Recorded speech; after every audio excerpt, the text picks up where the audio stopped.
Ça y est, ça va faire un petit peu plus de 4 mois que je suis retourné dans l'écosystème d'Apple. Fin 2019, après une année relativement forte et positive pour Cupertino, je me suis dit qu'il était temps pour moi de redécouvrir ce côté-là de la tech. Le truc, c'est que même si je m'épanouis énormément chez Apple, il faut bien que je l'avoue, après tout je valorise énormément la cohérence de mon setup et des softwares que j'utilise, le fait de switcher n'a fait que mettre en avant ce qui est génial avec Android et Windows, et je vais vous expliquer tout ça aujourd'hui. Avant toute chose, je vous préviens, c'est une vidéo qui va forcément être très subjective cette semaine, c'est un peu le but en même temps, donc n'hésitez pas à me dire ce que vous-même vous en pensez dans les commentaires, histoire que je puisse avoir une autre vision de la technologie que la mienne. Vous regardez Nightech, c'est Thomas, et aujourd'hui je vous livre mon immersion dans l'écosystème d'Apple. Alors je pense que la base de tout dans l'écosystème paumé, c'est quand même l'iPhone, mais personnellement, en tant que vidéaste et étudiant, le plus important a tout d'abord été le laptop. Là, pas de mystère, il n'y avait pas encore les MacBook Air de 2020, donc je me suis dirigé vers le MacBook Pro 13 pouces entrée de gamme. Je vais pas revenir sur les considérations techniques des différents appareils dans cette vidéo, donc n'hésitez pas à aller voir mes différents tests si c'est ce qui vous intéresse, j'ai à peu près tout testé sauf l'Apple Watch. Le moins qu'on puisse dire, c'est que même si macOS a ses limitations, j'ai globalement été franchement surpris par la plateforme. J'ai jamais eu aussi peu de travail d'optimisation ou de débugage à faire sur une machine, chose qui finissait par me rendre un petit peu fou, notamment pour faire tourner la suite Adobe sous Windows. Sous macOS, tout est stable, tout n'est pas forcément aussi rapide qu'avec une machine Windows équivalent, mais ça tourne quand même parfaitement avec une interface cohérente et simple. C'est quand même fou, des fois le Mac est carrément trop intuitif, il n'est jamais complètement éteint et se réveille dès que vous soulevez son capot ou appuyez sur une touche du clavier par exemple, ce qui m'a causé quelques soucis pour nettoyer et entretenir ce fameux clavier papillon. Parlons-en de ce clavier justement. Je peux désormais vous l'affirmer, je n'ai rien contre lui d'un point de vue ergonomie, d'un point de vue confort de frappe et clic généré, je le trouve même plutôt satisfaisant après 4 mois, ça demande juste un petit peu d'adaptation. Le truc, et c'est bien dommage, c'est que d'un point de vue durabilité, je n'ai juste pas confiance en ce clavier. C'est quelque chose qui est problématique parce que d'ici quelques mois, je vais avoir la triple casquette d'étudiant, de salarié en alternance et de youtubeur, et dans ces conditions, me séparer de mon laptop ne serait-ce que quelques jours pour réparer le clavier, c'est juste pas possible. C'est dommage, mais je pense que rien que pour ça, je vais upgrade dès que possible vers le prochain MacBook Pro avec Magic Keyboard. Mais bref, en découvrant macOS, c'est assez difficile de pas remarquer que le système est pensé pour interagir avec un iPhone et avec d'autres appareils Apple, ça incite pas mal à l'achat quand même. Vous avez l'application Message directement dans le dock après tout, et bref, ça aura été mon deuxième achat l'iPhone. Alors, à partir du moment où l'iPhone 11 a été setup, et oui, l'iPhone 11 et pas le Pro, hein, question d'économie, j'ai pu immédiatement répondre à mes SMS ou prendre mes appels sur Mac sans aucun paramétrage, j'ai pu brancher mon Mac à la connexion de mon iPhone en un clic, et surtout j'ai pu rejoindre la mafia iMessage. J'ai pas changé d'avis sur iMessage, c'est toujours une plateforme qui est extrêmement fermée, presque élitiste même, mais à partir du moment où toute ma famille utilise iMessage, c'est vrai que ça a été agréable pour moi de le rejoindre, évidemment. De manière générale, étant donné que je suis étudiant en marketing, un domaine où Apple est plus ou moins le standard, j'ai beaucoup apprécié les interactions entre les différents appareils de la pomme, ne serait-ce que pour AirDrop, ou encore le partage de fichiers sous Pages, qui réussit à concentrer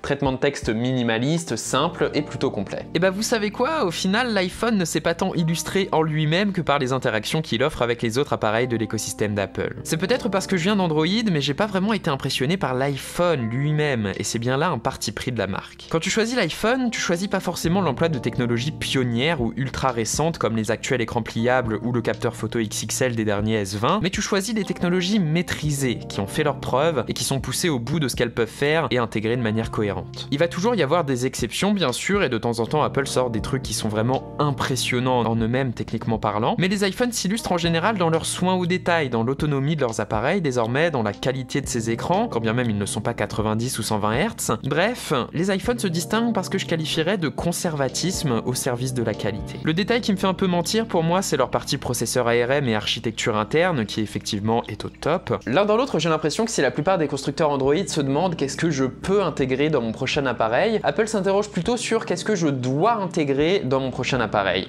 Et il y a vraiment une différence, et c'est d'ailleurs aussi ce que fait Google avec les pixels dans un sens. Personnellement, je suis plutôt fan de cette approche perfectionniste, de cette cohérence, mais c'est subjectif, c'est pas une bonne réponse. C'est d'ailleurs bien pour ça que ceux qui apprécient Android ont raison de critiquer Apple. C'est une autre philosophie. Des fois, cette sagesse peut être un petit peu ennuyeuse en tout cas, et si on valorise les efforts de hardware et d'ingénierie pure, c'est pas forcément toujours enthousiasmant de devoir attendre 3 ou 4 ans pour voir les choses évoluer à chaque fois, et je le conçois. S'il n'y avait que des constructeurs comme Apple, la sphère tech serait peut-être un petit peu ennuyeuse au final, et curieusement, basculer sur iOS m'a vraiment fait apprécier ce que font Samsung, Xiaomi, Huawei et consorts. Dans tous les cas, cette philosophie va par la suite se retrouver dans les autres appareils de la pomme, et elle explique le succès d'Apple dans certaines catégories de produits où la question du sens qu'a un appareil est plus importante que celle de ses spécifications techniques. Des exemples criants, c'est c'est bien sûr les AirPods, l'Apple Watch et l'iPad. Je pense pas que ces appareils soient indispensables en soi, mais Apple s'est vraiment illustré dans sa capacité à faire des innovations qui sont non pas totalement disruptive, mais plutôt incrémentale, qui se trouve dans le perfectionnement de l'expérience utilisateur d'un produit. Avec les AirPods, c'est simple, ce sont des écouteurs sans aucun fil, qui fonctionnent sans aucune intervention nécessaire de leur propriétaire. Aucun appairage compliqué n'est nécessaire, c'est un des meilleurs coups de force des UX designers d'Apple de ces dernières années. Les AirPods sont des écouteurs Bluetooth qui s'appairent et passent d'un appareil Apple à l'autre en un clic. Ils ont une connectivité à toute épreuve, des micros efficaces pour les appels, ils ont toujours de la batterie puisqu'ils sont transportés dans leur boîtier de recharge, boîtier qui lui-même est une petite merveille d'expérience avec son format passe-partout. Les AirPods sont aussi livrés avec une couleur blanche et un design épuré qui est devenu culte, même si un petit peu ridicule au début, c'est vrai. Quoique un petit peu snob également aussi, c'est vrai qu'on peut le dire. Si on n'est pas sur quelque chose d'aussi intuitif que de brancher une prise jack, force est de constater qu'on en est pas loin, et ce depuis 2016. Avec tout ça, qu'importe que leur partie audio ne soit pas franchement la meilleure, qu'ils soient pas les plus autonomes, qu'ils soient relativement chers, effectivement, ils marchent. Et ça, on pouvait pas en dire autant des écouteurs True Wireless en 2016, tout comme on peut toujours pas en dire autant de la quasi-totalité des écouteurs du marché aujourd'hui. Il y a eu des progrès, effectivement, je pense aux Galaxy Buds qui sont vraiment excellents et qui ont une autonomie impressionnante, mais on n'est toujours pas à ce niveau d'intuitivité non plus sur la quasi-totalité des autres. Et puis évidemment, pour les gens anxieux comme moi, le boîtier des AirPods a l'avantage d'avoir un claquement presque aussi satisfaisant que mon Zippo.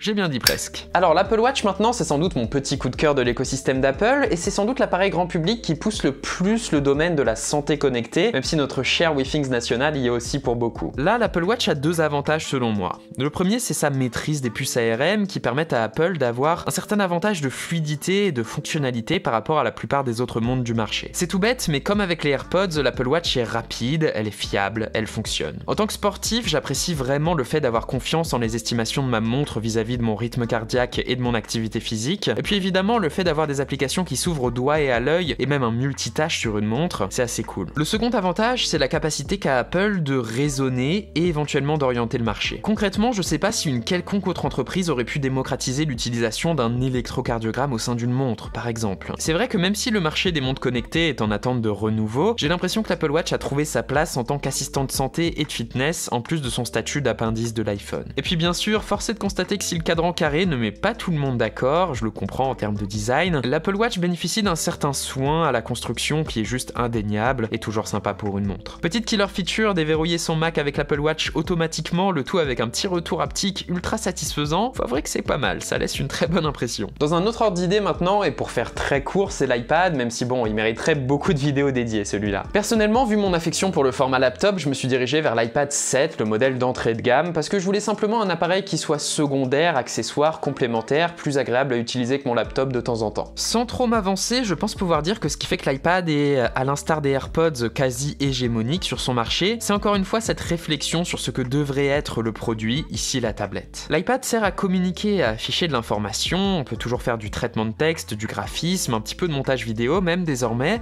on peut jouer, on peut faire plein de choses, du surf web, tout ça, le tout dans un format d'ardoise pratique, élégant et relié à l'iPhone de la même façon que le Mac l'est. Dans mon cas, j'ai beaucoup apprécié les fonctions de continuité entre le MacBook, l'iPad, l'iPhone et la Watch. C'est toujours pratique pour reprendre l'écriture d'un document sur MacBook après l'avoir commencé sur iPad ou inversement. L'iPad pour moi c'est un accessoire qui est absolument génial à utiliser, même si pas indispensable, et pour 320 €, j'ai vraiment l'impression d'en tirer beaucoup de valeur par rapport à ce qu'il m'a coûté. Après, est-ce que c'est un ordinateur désormais? D'un point de vue philosophique et technique, oui c'est un ordinateur, ça l'a toujours été, techniquement parlant, il peut même le remplacer pour pas mal de personnes, mais d'un point de vue pragmatique, vous aurez beau tourner et retourner la question dans tous les sens, il manque toujours beaucoup à l'iPad en termes de logiciel et de flexibilité, et ce malgré sa nouvelle compatibilité avec les trackpads et souris, mais ça mériterait vraiment une vidéo dédiée. Bref, l'iPad reste un iPad, c'est ce qui fait sa force et qui a fait son succès avec des logiciels qui sont dédiés, qui lui sont spécifiques et qui sont différents de ceux d'un ordinateur. Il peut remplacer un ordinateur éventuellement, mais ce n'en est pas véritablement un. Pour conclure, l'écosystème d'Apple, pour moi, ça a été des appareils en interaction de manière cohérente, des appareils fiables, intuitifs. C'est vraiment une réponse à mon désir de cohérence poussé à son paroxysme. Cette transparence est recherchée par Apple et je le comprends bien, c'est vrai qu'elle est super appréciable pour les gens comme moi qui valorisent l'UX et qui discernent les petits détails. C'est vrai que c'est juste génial, mais si vous préférez être toujours sur le fil du couteau en matière de tech, quitte à de temps en temps vous retrouver avec des fonctionnalités un petit peu gadget ou pas assez peaufinées puisque trop pionnières, c'est clair que l'iPhone n'est pas pour vous et c'est ce qui est admirable chez Xiaomi, OnePlus, Samsung et consorts. Chacun son truc effectivement, et c'est vrai que si je me retrouve énormément dans dans ce que fait Apple et Google,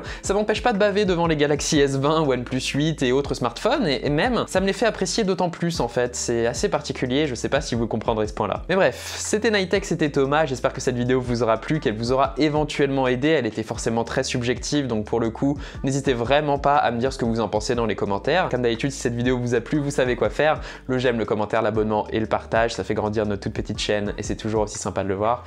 Et moi je vous dis à la prochaine les gars, les gens. Allez, salut.